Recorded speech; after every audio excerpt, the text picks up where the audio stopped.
ordinary high school student, a good boy with 5 merits, and questions how he could possibly be an evil god. He then recalls the mission titled "No Problem," realizing it was actually a significant issue, and curses it in frustration, wondering if it was intentionally trying to deceive him. He tells himself not to panic and to stay calm because no one yet knows that he is the evil god, and he knows he can't afford to reveal himself. He replies to them that he understands and will send the video to the mysterious powerhouse right away, promising to keep them informed of any updates. Liu Feng thanks him for his help and tells him that they will be back, waiting patiently for good news. He adds that if Ning Feng needs any help later on, he should contact Quang Lan directly. Quang Lan hands him her card, and upon seeing it, Ning Feng remembers that she was the senior sister in charge of reception on the day he changed professions, which makes him realize why he got exposed so quickly. A few minutes later, on the street, Liu Feng and Quang Lan are walking when Liu Feng comments that Ning Feng does indeed seem like the person she described, modest, polite, and composed.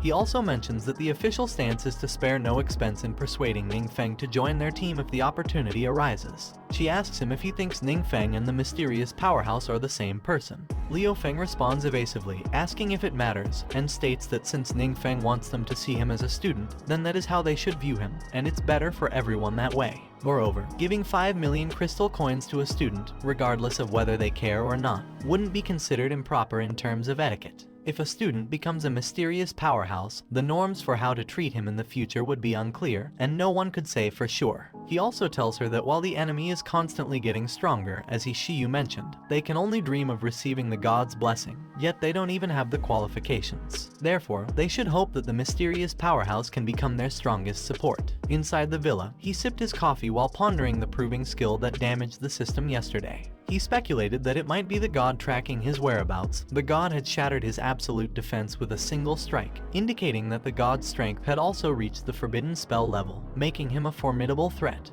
He knew his top priority was to complete the 2 missions released by the system, with repairing the system naturally taking precedence, as he still relied on it to shield against the god's detection. He also considered the importance of completing the trial, reasoning that if he couldn't harness the enemy's power for himself, it could pose a significant threat. He then asked Duan if Liu Feng had provided any additional information. Duan confirmed and told him he would sort it out for him right away. Duan reported that the internal structure of the trial realm resembled a tower, divided into many floors, and since it hadn't been fully explored yet, the exact number of floors remained unknown. He added that the monsters inside were exceptionally powerful, far surpassing those in other known secret realms, with the current highest record being the 42nd floor, set and maintained by Shiyu, the president of the Azure Sharp Guild. Concerned about potentially triggering another forbidden spell set up by the god, which could expose his identity as the evil god, he wondered if it was feasible to delegate the task, since the mission didn't require his presence specifically. He then asked Duan if he had watched the video of Shiyu clearing the levels. Duan replied that he had. He queried Duan on how many floors he thought he could reach if it were him attempting the trial. Duan estimated that he might reach around 35 floors, aware that Shiyu is close to being a 5 transformation powerhouse, surpassing Duan's strength. He acknowledged Duan's loyalty, knowing he'd feel at ease only if one of their own participated in the trial. This made him consider whether he should prepare a special training session for Duan.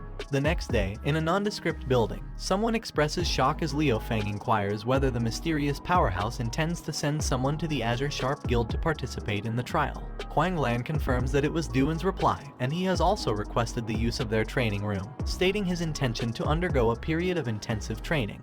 Liu Feng asks if he's correct in understanding that Duan hasn't reached the 5th transformation yet, to which she agrees. Liu Feng smiles and remarks that things were getting interesting, prompting a confused Quang Lan to ask why. He explains that the presidents of the 7 major guilds all attempted the trial realm but failed, including Liu Yingzhen, the old fox, who also didn't succeed. Quang Lan is incredulous, knowing Liu to be the strongest in the country, yet he didn't succeed. Liu Feng, now in his Scarlet Flame Grim Reaper persona, exclaims that this is precisely why he is keenly interested in Duan's trial outcome, curious to see how far someone personally guided by the mysterious powerhouse can actually go. Quang Lan's expression turns to shock as she notices her master's excited demeanor, making Liu Feng realize his head was aflame again. She knows that the flame is the cost Liu Feng bears, continually burning his life, making her wonder if there's really no way to alleviate it. An hour later, they arrive at the training room. Zhang Jai excitedly informs them that there are individuals at the 4th and 5th transformation levels present, something Kinyu City has never witnessed before. The lady then mentions that Liu Yingjin of the YU Guild also wanted to come but was stopped by Liu Feng, while Captain Zhu is visibly stunned by the revelation. He recalls saying before that while others were leveling up by killing monsters, Ning Feng was seemingly idle. He tears up with relief, grateful that he didn't defend Ning Feng back then, or else it could have ended badly. Quang Lan informs Duan that with sufficient information, the training room can simulate various combat environments, but it is only accessible to individuals at the 4th transformation level and above. Duan hands over a USB to Quang Lan while excitedly telling Liu Feng that it's his first time visiting. Liu Feng responds nonchalantly, mentioning that if Duan likes the setup, they have even higher quality configurations available. Once Quang Lan inserts the USB, she notes that the details are incredibly precise, with even the monster's weaknesses clearly marked. What impresses her further is that Liu Yingjin had only reached the 10th floor, and all this information is now accessible. She knows that the secret realm was once invaded by the Realm Lord, so extracting the information from his memories meant that no one could know the minion's weaknesses better than the Realm Lord himself. Liu Feng asks Duan if he would mind if they observed his training session. Duan agrees, inviting them to feel free to observe since he considers it his pleasure to offer guidance. However, Liu Feng gently corrects him, saying that guidance is too kind a term for what is essentially learning, and there's something they're very curious to know. He then asks if the mysterious powerhouse ever mentioned whether the evil god would actually destroy the world, which causes Quang Lan to look at them in shock, seeing them staring intensely at each other. Before that day, Duan had asked him if the evil god really intended to destroy the world. Considering that he was asking this directly of him, the supposed evil god, he thought Duan was quite astute. Since Duan was one of their own, a simple reassurance that it wouldn't happen seemed too dismissive, yet he couldn't divulge too much, leaving him to wonder how best to respond. Back to the present, Duan responds to Liu Feng's inquiry about the same question, revealing that he asked the boss, who answered him in just 8 words. Curious, Liu Feng asks what the boss said, and Duan replies that he said, "As long as he is there, it won't happen." Liu Feng laughs, noting the response as casually dismissive yet dominantly assertive, typical of the boss's style.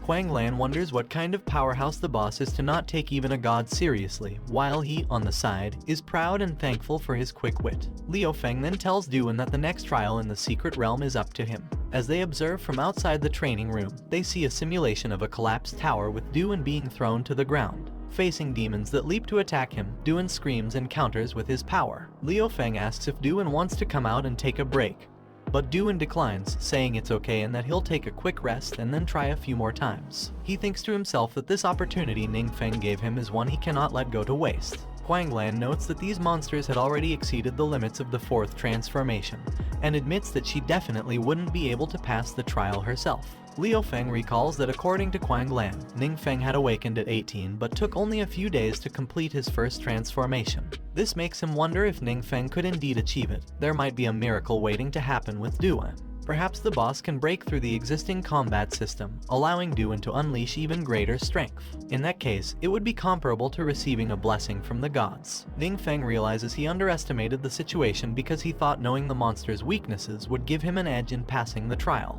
However, he overlooked that humans have their limits, as do equipment and skills. Even if he knows the monster's weaknesses, it's all in vain if he can't reach them. He also acknowledges that if Duan can't pass the trial, he'll ultimately have to complete it himself. With limited combat experience, his only reliance on forbidden spells poses significant risks if exposed. He then informs Liu Feng and Quang Lan that he needs to take his leave because school will resume next week, and he needs to prepare. Liu Feng agrees and tells him that if he needs any assistance, he should not hesitate to let them know. As Ning Feng walks on the street, he contemplates that he must level up as much as possible before school starts again, and that acquiring some powerful skills or equipment to equip Duan would be ideal. Ensuring no one is around, he takes out his flight scroll, knowing it's the best way to move about unnoticed. He activates it, aware that he has asked the Yuancheng Trading Center to help him purchase a badge, which should suffice for the short term. He then proceeds on his journey. Just a few minutes later, he arrives at his destination and equips his armor. He finds the entrance to one of the 2 wild secret realms Duan mentioned, which is currently not under the authorities' control. However, he notices traces of battles nearby. Curious, he walks inside the realm, deciding to explore further. Meanwhile, deeper inside the realm, someone stepped on a dead man's body. The huge man asked his boss if he had seen the light beam just now, and the boss confirmed it appeared to be a flight scroll. He then speculated whether this was another foolish attempt to wipe them out. The mutants around him laughingly shouted that those people were really courting death.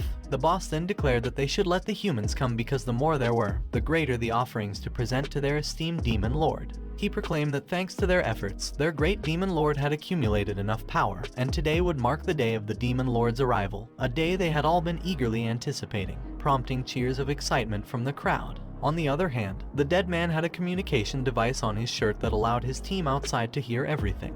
They worriedly wondered what the mutants meant by the demon lord's arrival and if it signaled a secret realm invasion. The lady then reported to her captain that the mutants had claimed there would be a secret realm invasion today at the mountain. The man responded that the secret realm invasion would likely impact the nearest city first, putting their city of Chang'an in danger. Another team member asked the captain what they should do. The captain responded grimly that the entire 4th squad had been wiped out, and even if they went up there, they wouldn't be able to stop the invasion from happening. Panic set in as the captain realized that the monsters inside the secret realm were formidable, and the city's magic barrier couldn't stop them at all. They simply couldn't hold them off. He then ordered his team to return immediately and inform the authorities to urgently evacuate the populace, emphasizing the need to evacuate as many people as possible. One man asked what about the captain, and the captain replied that without surveillance equipment, they didn't know the exact timing of the secret realm invasion, so he would stay behind and report back to them. The man protested, asking how they could let him go alone, but the captain shouted for them not to waste time and to go quickly. They all ran off with heavy hearts, their eyes closed because they didn't want to leave their captain.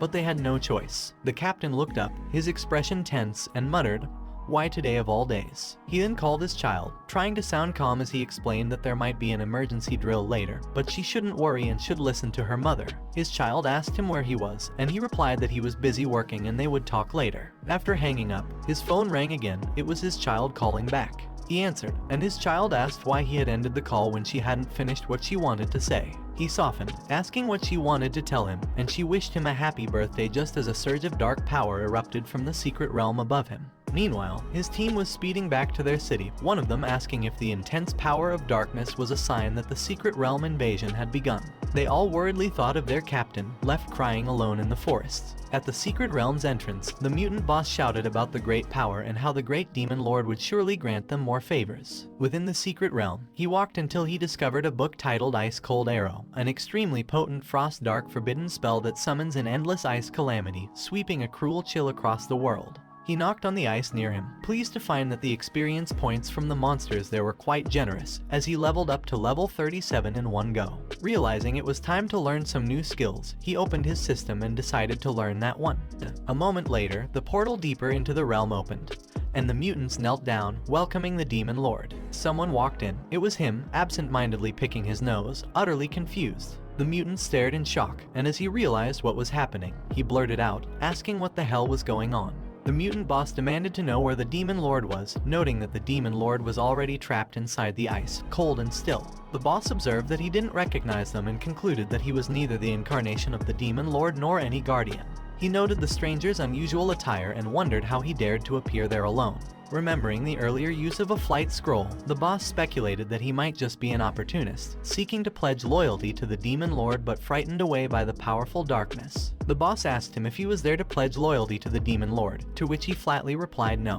Persisting, the boss demanded to know his purpose there, and he retorted that it was none of his business, annoying the boss, who then boastfully introduced himself as Gurong, a class-wanted criminal responsible for over 200 deaths. Unimpressed, he told Gurong that he was annoying. The mutants looked up in horror, confused about the unfolding situation.